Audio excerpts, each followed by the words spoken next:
Abraham சாகும்போது பார்த்தீங்கன்னா வசனம் சொல்லுது, ஈசாக்கும் இஸ்மவேலும். அந்த வசனம் எனக்கு ரொம்ப பிடிச்ச வசனம். 25ஆம் அதிகாரம் 9வது வசனம் வாசிங்க. அவன் குமாரராகிய ஈசாக்கும் இஸ்மவேலும் மம்ரேக்கு எதிரே ஏத்தியனான சோகாரின் குமாரனாகிய எப்பெரோனின் நிலத்திலுள்ள மக்பேலா எண்ணப்பட்ட குகையிலே அவனை அடக்கம் பண்ணினார்கள். இதான் முக்கியம். நல்லா கவனிங்க. ஒருத்தன் துரத்தி விடப்பட்டவன், அவன் பார்வையில எங்க அப்பா எங்க அம்மாவையும் எங்க அப்பாவை என்ன பண்ணிட்டார், எங்க அப்பா என்ன எங்க அம்மாவையும் துரத்தி விட்டார். இன்னொருத்த பார்வையில எங்க அப்பா என்ன பண்ணிட்டாரு, வெட்ட போயிட்டாரு. ரெண்டு பேருக்கும் அப்பானா அவ்வளவு வெறுப்பு. என்னடா இது, ஒரு காலத்துல இப்படி பண்ணிட்டாரு எங்க அப்பா, இனி எங்க அப்பா தேவையே கிடையாது அப்படின்னு. ஆனா வசனம் சொல்லுது, ரெண்டு பேரும் வந்து அவனை அடக்கம் பண்ணினார்கள். துரத்தி விடப்பட்டவனும் வந்து அடக்கம் பண்ணினான், வெட்டுவதற்கு கத்தி வாங்கினவனும் வந்து அடக்கம் பண்ணினான். ஏன் தெரியுமா? ஒரு நாள் ஆபிரகாம் பூர்ண வயது உள்ளவனாய் மரித்தான். அப்பத்தான் இவனுங்க எல்லாருக்கும் தெரியுது, இது வரைக்கும் ஆபிரகாம் செஞ்சது எல்லாமே கர்த்தருடைய சித்தத்தின்படி செஞ்சான். எங்க அப்பா எனக்கு வச்சதெல்லாம் ஆசீர்வாதம் தான். இன்னைக்கு என் பார்வைக்கு அது தவறாக இருந்துச்சு, ஆனா இன்னைக்கு எனக்கு தெரியுது, அன்னைக்கு எங்க அப்பா பண்ணது ஒரு நாள் என் பார்வைக்கு தவறா இருந்துச்சு, இன்னைக்கு எனக்கு தெரியுது எங்க அப்பா பண்ணது சரி, எங்க அப்பா நடத்தி கொண்டு வந்தது சரி. ஒரு நாள் நீங்கள் நினைப்பீர்கள், ஆண்டவர் நடத்தி கொண்டு வந்த பாதை உங்களை அழிப்பதற்கல்ல, உங்களை ஆசீர்வதிப்பதற்கென்று. கடந்து போற ரூட்டை வச்சு டிசைட் பண்ணிடாதீங்க. பல நேரங்களில் கர்த்தர் கொண்டு போகிற பாதை கடினமாக இருக்கும். நாம் துக்கத்தோடு கூட தான் கடந்து போவோம். இந்த காரியம் எனக்கு துக்கமாக இருந்தது, ஆனால் முடிவு சம்பூர்ணமாக இருக்கும். ஏன்னா ஒன்று மட்டும் நான் தெளிவாக சொல்லுவேன், உன் தேவனாகிய கர்த்தருடைய கரத்தில் தீமை என்பது கிடையவே கிடையாது. அவர் நடத்தி கொண்டு போகிற அத்தனை பாதையும் ஆசீர்வாதத்தின் பாதை, அத்தனையும் ஆசீர்வாதம். அது கத்தி வாங்கினாலும் ஆசீர்வாதம், துருத்தியில தண்ணி வச்சு துரத்தி விட்டாலும் ஆசீர்வாதம், அப்பா அம்மா விரட்டி விட்டாலும் ஆசீர்வாதம், எது பண்ணாலும் ஆசீர்வாதம் தான். ஏன்னு தெரியாது, ஆனா அது ஆசீர்வாதம் தான். ஆனா பிடிச்சிக்கிறது தகப்பனாக இருக்கணும். கரம் பிடிச்சது யாரா இருக்கணும்? தகப்பனா இருக்கணும். இன்னொரு தகப்பனை குறித்து நான் சொல்லிட்டு முடிக்கிறேன். வாசிங்க, அதே ஆதியாகமத்தின் புஸ்தகம் 32ஆம் அதிகாரத்துல 22வது வசனம் வாசிங்க. ராத்திரியில் எழுந்திருந்து தன் 2 மனைவிகளையும் தன் 2 பணிவிடைக்காரிகளையும் தன்னுடைய 11 குமாரரையும் கூட்டிக் கொண்டு யாப்போக்கு என்கிற ஆற்றின் துறையை கடந்தான். இந்த சம்பவம் உங்களுக்கு தெரியும். ஏசா கொல்ல வர போறான் அப்படின்னு இவர் நினைச்சுக்கிட்டாரு. இப்போ இவர் ஒரு ஐடியா பண்றாரு. என்ன ஐடியா பண்றாரு? தன் 2 மனைவிகளையும் தன் 2 பணிவிடைக்காரிகளையும் தன்னுடைய 11 குமாரரையும் கூட்டிக் கொண்டு யாப்போக்கு என்கிறதான ஆற்றில் என்ன செஞ்சாராம்? துறையை கடக்க பண்ணினான் அப்படின்னு இருக்கு. இது ஏன் அப்படின்னு கேட்டீங்கன்னு சொன்னா, இன்னொரு இடத்துல இருக்கும். அவன் என்ன பண்ணுவான்னா, முதல்ல ஒரு குரூப்பை நிறுத்துவான்.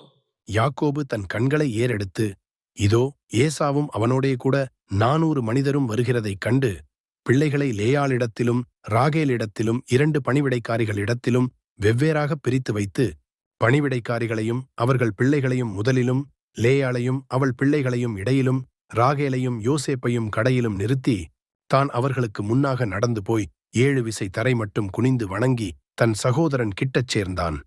என்ன ஒரு அந்த ஆர்டரை நல்லா கவனிங்களேன். எனக்கு இது பார்த்த உடனே யாக்கோபு கெட்டவனா நல்லவனானே உங்களுக்கு தெரியாது. இல்லை, யாக்கோபு நல்லவர் தான், நீங்கள் எதுவும் அப்படி நினச்சிடாதீங்க. என்னடா யாக்கோபை கெட்டவரான்றார்ல. ஒரு சராசரி மனுஷனா யோசித்து பாருங்க. ஃபர்ஸ்ட் அவன் என்ன பண்ணிட்டானா, வசனம் சொல்லுது, பணிவிடைக்காரிகளையும் அவர்கள் பிள்ளைகளையும் முதலில் நிறுத்தி. ஏன் அவங்கள ஃபர்ஸ்ட் நிற்க வைக்கிறான்? ஏசா வந்து அடிக்க போறான்னு தெரியுது. அடிச்சா முதல் பாதிப்பு யாருக்கு வரட்டும்? பணிவிடைக்காரிக அவங்க பிள்ளைகளுக்கு வரட்டும். அது இவன் பெத்தது தான், யாக்கோபு பிள்ளைகள் தான். ஆனாலும் ஃபர்ஸ்ட் யார் நிக்கட்டும். அடுத்து யாரை நிறுத்துறான்? லேயாளையும் அவள் பிள்ளைகளையும். இப்ப இந்த அம்மாவும் இவன் மனைவி தான், அது பணிவிடைக்காரி, இது மனைவி. ஆனா 2 மனைவியில லேயாளை நிக்க வச்சுட்டு ராகேல எங்க நிக்க வைக்கிறான்? கடைசியா நிக்க வச்சுட்டான். யோசேப்பை எங்க போய் நிக்க வச்சுட்டான்? கடைசியா. அப்படின்னா என்ன அர்த்தம்? நீ அடிச்சினே வா, ராகேலையும் யோசேப்பையும் கடைசியா பார்த்துக்கலாம். அந்த டிஃபரன்ஸ் தெரியுதா உங்களுக்கு? நான் உலக பிரகாரமா சொல்றேன். சில நேரத்தில் அப்படி போகும்போது முன்னாடி நம்ம லீஸ்ட் இது போட்டுங்க, இது போனால் பரவாயில்ல, அதுக்கப்புறம் நம்ம என்ன பண்ணுவோம்? இதையாவது பார்த்துக்கலாம். சரி, அடுத்து அவன் இன்னும் வந்துட்டான். நெக்ஸ்ட் யாரு? லேயாள். இது கூட போனா போட்டுங்க, ராகேலும் யோசேப்பும் இருக்கட்டுங்க, கடைசியா வேணா அது போட்டுங்க. அப்போனா அவன் நேசம் யார் மேலே அதிகமாக இருந்திருக்க? ராகேல் மேலேயும் யோசேப் மேலேயும். இப்படி தான் நம்ம நினைக்கிறோம். இந்த வசனத்து மட்டும் இப்படி தானே இருக்கு. சரி, இப்போ இப்படி வாசிங்களேன். 2வது வசனத்தை வாசிங்க. பணிவிடைக்காரிகளையும் அவர்கள் பிள்ளைகளையும் முதலிலும், லேயாளையும் அவள் பிள்ளைகளையும் இடையிலும், ராகேலையும் யோசேப்பையும் கடையிலும் நிறுத்திட்டானா? இப்போ இது வரைக்கும் நம்ம பார்த்தது கரெக்டாக இருக்கா? முதல்ல பணிவிடைக்காரங்க அடி வாங்கினா வாங்கட்டும், அவங்க பிள்ளைகள், அதுவும் இவன் பிள்ளைகள் தான் இருந்தாலும் ஒரு டிஸ்டன்ஸ் வச்சுக்கிட்டான். அடுத்து லேயாள், அடுத்து தான் லாஸ்ட் ராகேல், யோசேப்பு. இது வரைக்கும் கூட ஓகே. இவன் பார்வைக்கு நம்ம கொஞ்சம் நடா இந்த ஆளு பாகுபாடு உள்ளவனா இருக்கிறானே, தகப்பன் இப்படி இருக்கிறானே, தான் பிள்ளைகளில் 10 பிள்ளைகள் போனா போட்டு இது ஒன்று மட்டும் எஸ்கேப் ஆகட்டும் நினைக்கிறானே, அவன் ஒரு ப்ரிஃபரன்ஸ் மாற்றி வைக்கிறானே, எல்லாம் தெரியுது இல்ல. அடுத்து வாசிங்க. தான் அவர்களுக்கு முன்னாக நடந்து போய் 7 விசை தரை மட்டும் குனிந்து வணங்கி தன் சகோதரன் கிட்டச் சேர்ந்தான். இவன் ஏன் முன்னாடி போறான்? ஏசா கொல்ல போறான்னு தானே இவ்வளோ அரேஞ்ச்மெண்ட் பண்றான். அப்ப இவன் ஏன் முன்னாடி போறான்? அப்ப ஃபர்ஸ்ட் யார் சாவணும்? செத்தா? ஒரு தகப்பனா அவன் செய்யற விஷயத்தை நல்லா கவனிங்க. இந்த இடத்துல எனக்கு பாகுபாடு இருக்கு, ஆனா இவங்க அத்தனை பேருக்காக நான் ஜீவனை கொடுக்க முன்னாடி போகிறேன். எதை பண்ணாலும் என்னை தாண்டி நீ பண்ணிட்டு போடா, என் கண்ணு பார்க்க கூடாது. இதுதான் தகப்பன் தன் பிள்ளைகளை சுமந்து கொண்டு வருவது. யாக்கோபை நீங்க பார்த்தீங்கன்னா பார்க்கும்போது வேற மாதிரி இருக்கும். சில நேரத்தில் வீடுகளில் அப்பாவும் சரி அம்மாவும் சரி 2 பிள்ளைகள் இருந்தால் பாகுபாடு காட்டுற மாதிரி தான் இருக்கும். 2 பிள்ளைகள் எப்படி இருக்கும்? பாகுபாடு காட்டுற மாதிரி தான் இருக்கும். பையனா தனி தான் அம்மாவுக்கு, பொண்ணுனா தனி தான் அப்பாவுக்கு. 2த்தையும் பார்க்கும்போது பையன் சொல்லுவான், உங்களுக்கு என்னைக்கு இருந்தாலும் அவ தான் ரொம்ப இம்பார்ட்டன்ட்டு அப்படிம்பான். பொண்ணு சொல்லும், உன் பையனுக்கு தானே எல்லாம் எடுத்து வச்ச, எனக்கா எடுத்து வச்ச அப்படின்னு கேட்கும். அம்மாவுக்கும் அப்பாவுக்கும் வீட்டுக்குள்ள பார்க்கும்போது என்ன இருக்கு? அந்த பாகுபாடு இருக்கு. ஆனா வீட்டுக்கு ஒரு பிரச்சனைன்னு வரும்போது 2 பிள்ளையும் ஒன்னா தான் அவங்க பார்ப்பாங்க. அவங்க தான் ஃபர்ஸ்ட் போவாங்க.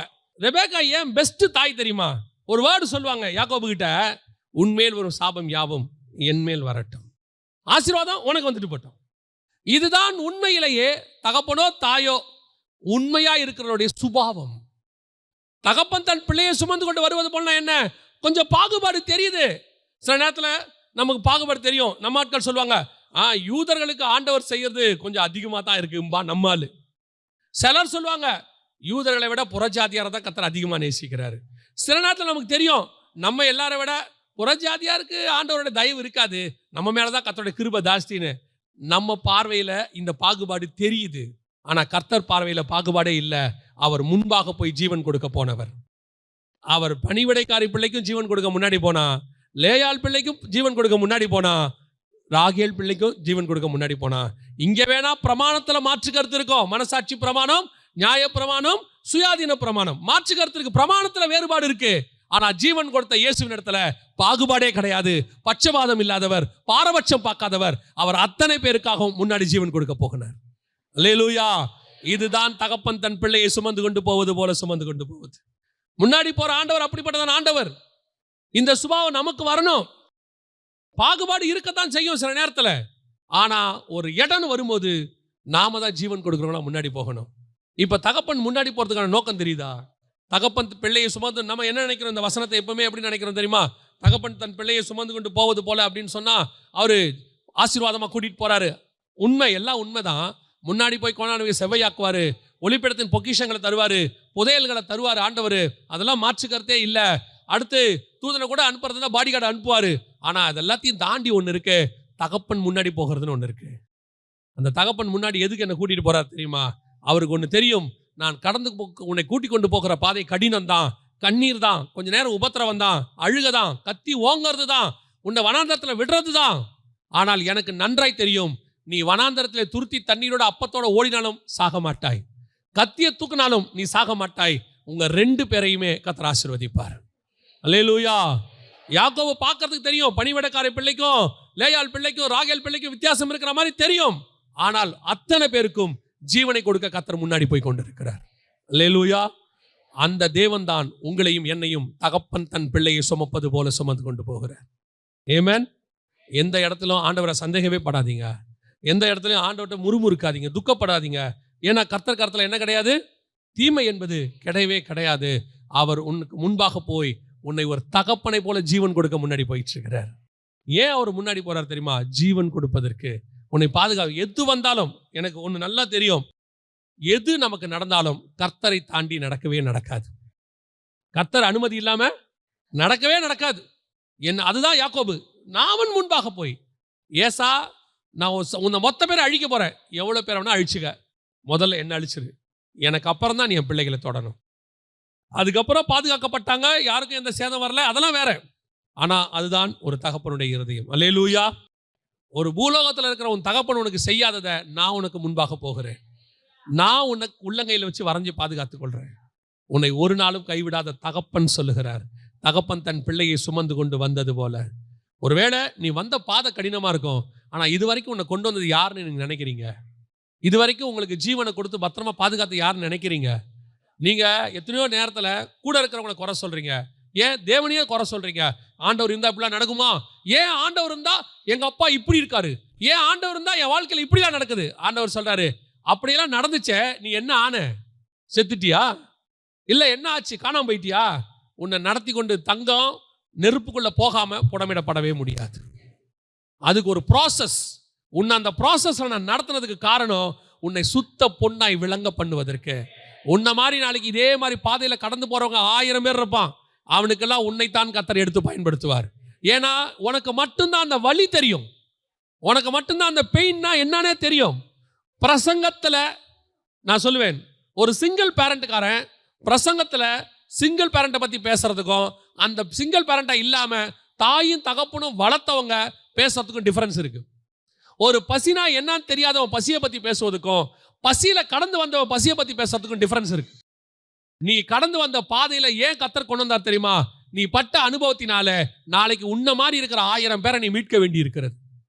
உன்னால மட்டும்தான் அது முடியும். ஏன்னா நீ அந்த ப்ராசஸ்க்கு உன்னை விட்டு கொடுத்த கர்த்தர் உன்னை உருவாக்கி இருக்கிறார். தகப்பன் உனக்கு முன்பாக போய், ஆனா ஒண்ணு மட்டும் கர்த்தர் சொல்றாரு, இன்னைக்கு மட்டும் இல்ல, முடிவு பரியந்த கர்த்தர் சொல்றாரு, தகப்பன் தன் பிள்ளையை சுமந்து கொண்டு வருவது போல நான் வருவேன். உன்னை இறக்கி வைக்க மாட்டேன், நீ பாரன்னு விடவே மாட்டேன். உன்னை கொண்டு போய் இந்த இடம் மட்டும், உனக்கு நியமிச்ச டெஸ்டினேஷன் வரைக்கும் கர்த்தர் கொண்டு போய் சேர்க்க வல்லமை உள்ளவராய் இருக்கிறார்.